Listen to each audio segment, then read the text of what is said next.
ಮುಳಬಾಗಿಲು ಪೂರ್ವ ಕ್ಷೇತ್ರದಿಂದ ಏನು ಹಾಲು ಉತ್ಪಾದಕ ಸಹಕಾರದ ಸಂಘದ ನಿರ್ದೇಶಕರಾಗಿ ಚುನಾವಣೆಗೆ ಅಭ್ಯರ್ಥಿಯಾಗಿ ನಾನು ನಾಮಪತ್ರ ಸಲ್ಲಿಸಕ್ಕೆ ಬಂದಿದ್ದೀನಿ. ಈಗಾಗಲೇ ಒಂದು 13ನೇ ತಾರೀಕು ಒಂದು ಅಪ್ಲಿಕೇಶನ್ ನಾವು ಹಾಕಿದ್ವಿ. ಈಗ 2ನೇ ಅಪ್ಲಿಕೇಶನ್ ಹಾಕ್ತಾ ಇದ್ದೀನಿ. ನನಗೆ ಈ ಚುನಾವಣೆಯಲ್ಲಿ ಸುಮಾರು ಬಾರಿ ನಾನು ಹಳೆಯ ನಿರ್ದೇಶಕರಾಗಿರ್ತಕ್ಕಂಥ ಶ್ರೀಯುತ ಕಾಳಿನೆ ನಾಗರಾಜ್ ಅವರು ಬೆಂಬಲ ನೀಡಿದ್ವಿ. ಅದೇ ರೀತಿಯಾಗಿ ಮಾಜಿ ನಿರ್ದೇಶಕರಾದ ರಾಜೇಂದ್ರ ಗೌಡರು ಬೆಂಬಲ ನೀಡಿದ್ವಿ.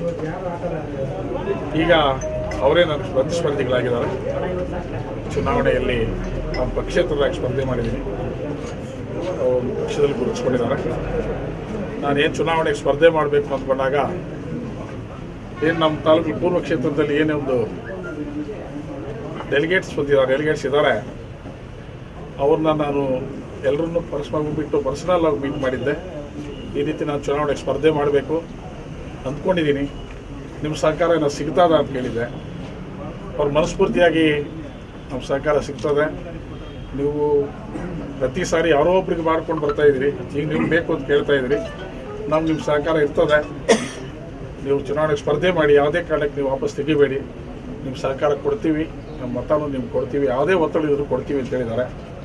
ಅದೇ ಒಂದು ಮಾತಿನ ಮೇಲೆ ಅಪ್ಲಿಕೇಶನ್ ಹಾಕಿದ್ದೀನಿ.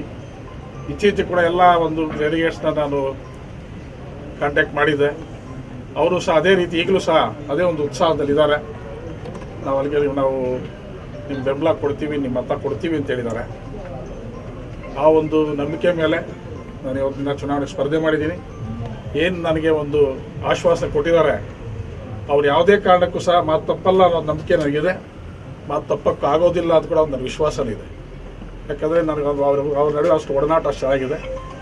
ಆದ್ದರಿಂದ ಆ ವಿಶ್ವಾಸ ಮೇಲೆ ನಾನು ಕಂಟೆಸ್ಟ್ ಮಾಡಿದ್ದೀನಿ. ನಾನು ಗೆಲ್ತೀನಿ ಅನ್ನೋ ನನ್ನ ವಿಶ್ವಾಸ ಇದೆ.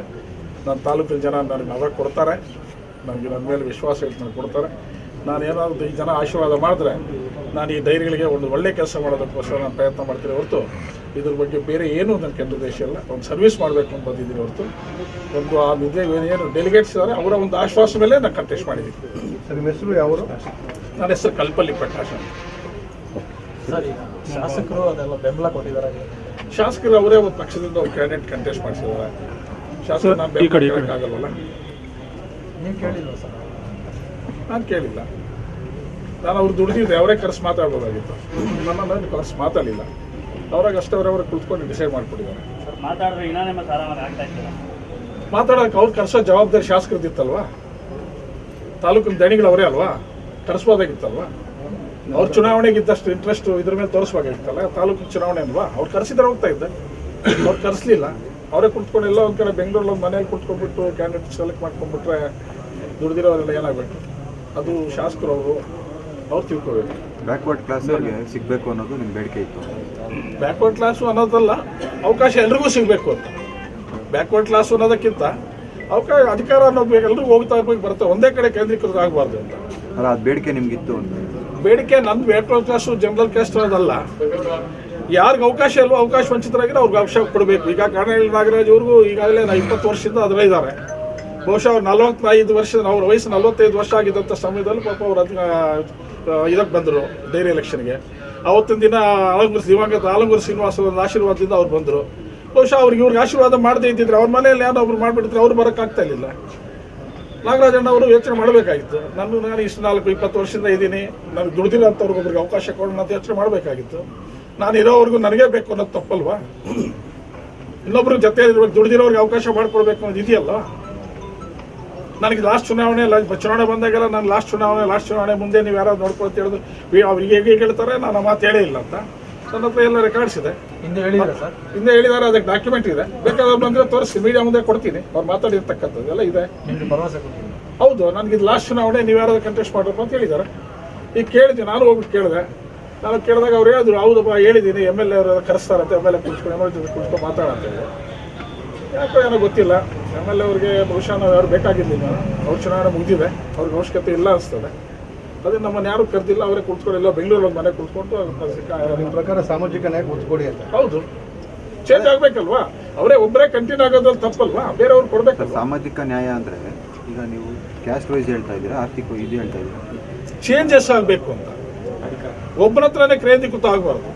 ಈಗ 20 ವರ್ಷದಿಂದ ಒಬ್ಬರ ಹತ್ರ ಇರಬೇಕು ಅಧಿಕಾರ ಅಂತ ತಪ್ಪಲ್ವಾ? ಇನ್ನೊಬ್ರಿಗೆ ಈಗ ಆಲಂಗೂರು ಶ್ರೀನಿವಾಸ್ ಅವ್ರ ಕಡೆ ಮೆಡಿಕಲ್ ಟೆಸ್ಟ್ ಚೇಂಜ್ ಮಾಡಿ ಆಲಂಗೂರು ಶ್ರೀನಿವಾಸ್ ಇವ್ರು ಕೊಟ್ಟರು, ಯಾರಿಗಾರ ನಾಗರಾಜನ್ ಅವ್ರಿಗೆ ಅವ್ರು ಕೊಡದೇ ಇದ್ದಿದ್ರೆ ಅವ್ರು ಕೊಟ್ಟಿದ್ದಕ್ಕೆಲ್ಲ ಇವ್ರು ಬೆಳೆದಿದ್ದು. ನಾವು ಇವ್ರ ಜೊತೆಯಲ್ಲಿ ಇದ್ದೀವಲ್ಲ, ಇವ್ರ ಜೊತೆಯಲ್ಲಿ ದುಡಿತಾ ಇದ್ವಲ್ಲ, ಇವ್ರಿಗೆ ಗೆಲ್ಲೋದಕ್ಕೆ ನಾವು ಎಷ್ಟು ಬೇಕಷ್ಟು ಕಷ್ಟಪಟ್ಟಿದ್ದೀವಲ್ಲ. ಈಗ ಅವ್ರು ಕೊಡ್ಬೋದಾಗಿತ್ತಲ್ಲ ಅವಕಾಶ. ನನಗೆ ಬೇಕು ಅಂದರೆ ಇನ್ಯಾರು ಬೆಳೆಸೋದೇ ಬೇಡವಾ? ಒಂದೇ ಮನೆಯಲ್ಲಿ ಕೆರೆದು ಕೂತಾಗ್ಬಿಡ್ಬೇಕಾ? ಒಂದೇ ಮನೆಯಲ್ಲಿ ಇದ್ಬಿಡ್ಬೇಕಾ ಅಧಿಕಾರ ಅನ್ನೋದು? ಇವಾಗ ನಿಮ್ಗೇನಾದರೂ ಶಾಸಕರು ಮನವೊಲಿಸಿದ್ರೆ ವಾಪಸ್ ತಗೊಳ್ಳೋದು ಅಂತ ಚಾನ್ಸಸ್ಸೇ ಇಲ್ಲ. ಮನವೊಲಿಸೋದು ನಾನು ಗೆಲ್ತೀನಿ, ನನಗೆ ವಿಶ್ವಾಸ ಇದೆ. ಮತ ಕೊಡೋಂಥ ಮತದಾರರು ನನಗೆ ಆಶ್ವಾಸ ಕೊಟ್ಟಿದ್ದಾರೆ. ಆ ಮಾತು ತಪ್ಪೋದಿಲ್ಲ ಅಂತ ಕಾನ್ಫಿಡೆನ್ಸ್ ಇದೆ. ಮಾತು ತಪ್ಪೋದು ಇಲ್ಲ, ಅವ್ರು ತಪ್ಪಕ್ಕಾಗೋದು ಇಲ್ಲ, ಅಷ್ಟು ಆಶ್ವಾಸ ಕೊಟ್ಟಿದ್ದಾರೆ ನನಗೆ. ನೀವು ಬಂಡಾಯ JDS ಬಂಡಾಯ ಅಂತಲ್ಲ, ನಾನು ಪಕ್ಷೇತರಕ್ಕೆ ಸ್ಪರ್ಧೆ ಮಾಡಿದ್ದೆ. ನಾನು ಯಾವತ್ತೂ JDS ಪಕ್ಷಕ್ಕೆ ಸೇರಿಲ್ಲ. JDS ಬೆಂಬಲ ಕೊಟ್ಟಿದ್ದೀನಿ ಅಷ್ಟೇ. ಅವ್ರಿಗೆ ಅವಕಾಶ ಬೇಕಾಗಿತ್ತು, ಅವ್ರಿಗೆ ಶಾಸಕರಾಗೋದಕ್ಕೆ ನಮ್ಮ ಬೆಂಬಲ ಬೇಕಾಗಿತ್ತು, ನಮ್ಮನ್ನು ಉಪಯೋಗಿಸ್ಕೊಂಡಿದ್ದಾರೆ. ಈಗ ಅವಶ್ಯಕತೆ ಇಲ್ಲ ಅಂತ ಹೇಳಿದ್ದಾರೆ. ಕಾಂಗ್ರೆಸ್ ಅಲ್ಲೂ ಕ್ಯಾಂಡಿಡೇಟ್ ಇದ್ದಾರೆ, JDS ಅಲ್ಲೂ ಕ್ಯಾಂಡಿಡೇಟ್ ಇದ್ದಾರೆ. ಯಾವ ಥರ ನಿಮ್ಮ ನಾನು ಪಕ್ಷೇತರ ಇಲ್ಲಿ ಕಾಂಗ್ರೆಸ್ JDS ಅದೇನು ಬರೋಲ್ಲ. ಯಾರು ವಿಶ್ವಾಸ ಇದೆಯೋ, ಯಾರು ಒಂದು ಡೆಲಿಗೇಟ್ಸ್ ಅಂತ ಯಾರು ವಿಶ್ವಾಸ ಇಟ್ಕೊಳ್ಳುತ್ತೋ ಅವ್ರು ಗೆಲ್ತಾರೆ. ಸರ್ವಿಸ್ ಅನ್ನೋದು ಕೇಳ್ತಾರೆ, ನಾವೇನು ಯಾವ ರೀತಿ ಸ್ಪಂದಿಸಿರ್ತೀವಿ ಅಂತ ನೋಡ್ತಾರೆ. ನಾನು ಕಾಂಗ್ರೆಸ್ ಪಕ್ಷನೂ ಇಲ್ಲ, JDS ಪಕ್ಷನೂ ಬೆಂಬಲ ಇಲ್ಲ, ಬಟ್ ಡೆಲಿಗೇಟ್ಸ್ ಬೆಂಬಲ ಇದೆ. ಉತ್ಪಾದಕರ ಸಂಘದ ಏನು ಅಧ್ಯಕ್ಷ ಇದೆ, ಡೆಲಿಗೇಟ್ಸ್ ಅವ್ರ ಸರ್ಕಾರ ಇದೆ.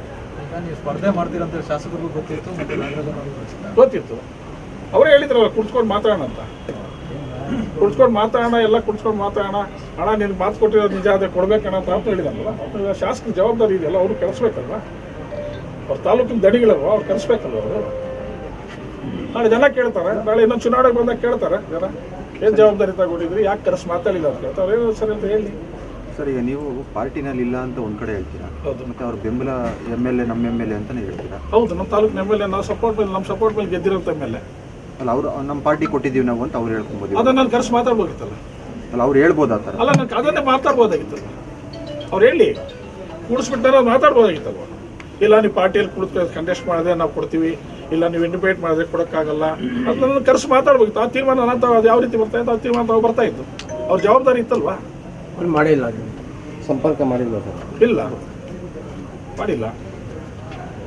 ಅವಶ್ಯಕತೆ ಇಲ್ಲ. Okay sir.